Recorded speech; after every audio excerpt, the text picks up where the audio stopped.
All right, so let's go to the slop of the week. So basically, what this is going to be when we do this is that we're in like peak rumor nonsense season.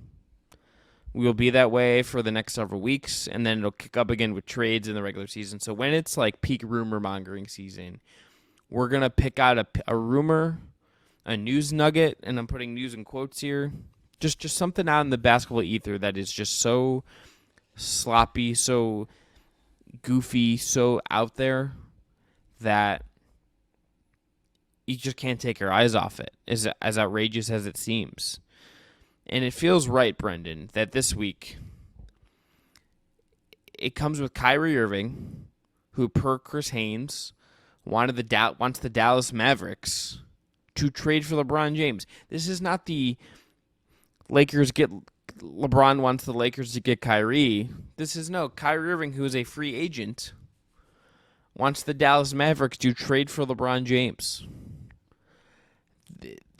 The Mavericks, and also in this story, Haynes reports that the Mavericks were preparing to make an offer for James last season when the Lakers were spiraling, sources say, despite James being ineligible for a trade. So was the Just Basketball show. We were considering at the deadline an acquisition of LeBron James to be the third host of the show. We just decided against it. It didn't end up making sense. My offer was watching the Peacock movie that I can't believe exists with Caleb McLaughlin, or whatever his name is, from Stranger Things, about like LeBron, and I just like, how is this? What is that? Like, is it a movie or a show? Either way, it's a movie, and it's just, okay. I'm like, this exists. They're basically remaking what already was a documentary into a fictional show on Peacock. Yeah, and I'm just like, and I keep there's people I recognize. I'm just like, Brendon and I have talked about like watching the White Man Can't Jump remake with sequel walls and Jack Harlow. And talking about it on the show, I kind of feel like we should also watch Shooting Stars. I was also going to tell you we will definitely be recapping weekly Winning Time. Oh yeah, as it comes out. Oh yeah, because that's actually good. That's not slop. Yeah, not satire. I cannot wait to talk real. more about like NBA players doing like cocaine and Magic Johnson's sex scenes that he is very not okay with appearing on HBO. Look, that man was. Look, if we've learned anything even today by being on Twitter and you search Zion Williamson's name, NBA players, they've always been really. That was a different direction. Slop of the week could have gone this week. Real slop of the week, but NBA players are always extremely horny, and it just it's tough for them sometimes. But it plays out poorly for them. Yes, the LeBron thing. Let me. This is so. This is insane, Brendon. This is just like.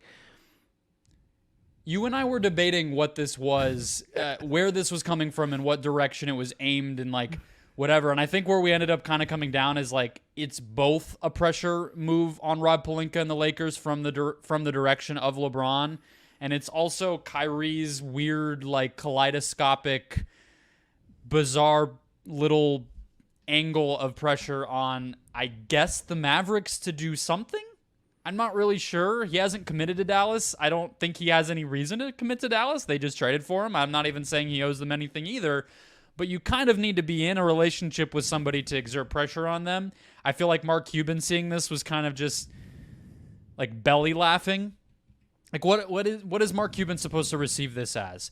Hey, the guy who you were apparently preparing to make an offer for at the deadline, who you were never actually going to trade for anyway, because he's the number 2 best player or best player of all time, however you feel, and you don't just trade for that guy at the deadline like he's a role player. You have to sign him. Otherwise, I'm not coming back. Like, what is even like the string of logic that we're supposed to be following here? It feels like the laziest attempt at like free agency seed planting that we've ever seen. Just like lazy, basic nonsense that actually didn't even make anybody feel any sort of pressure at all. I'm just like thinking about like what the trade calls were like would be between like Nico Harrison and Rob Pelinka. That's the funniest part of all of this. Hey, do you want like a heavily used Tim Hardaway Jr. and the German center who people don't really remember is on our team? And the picks we don't have because we sent them out for Kristaps Porzingis, who's not on our team anymore. Do you want all that for the best player ever? Who like And then you get the other layer of it, where it's like there was a thing that like it's not in the write up, but it was like this could be like pushing towards like a buyout for LeBron, Yeah, and that came I'm out, just too. like what? Like what? Like I don't even know how that works because he would have to like preemptively opt out. He has an option next summer. yeah. Or is he just like opting out now, and then he's just like a free agent now? Like what is going? Like what is this? Like like this is like you get vertigo, and you're just like you're spinning around, and you're just confused about everything going on around you. You're just like you're lost in the sauce. You're the freaking I'm the Mr. Krabs meme, like trying to read this, Brendon. Like that is what this is.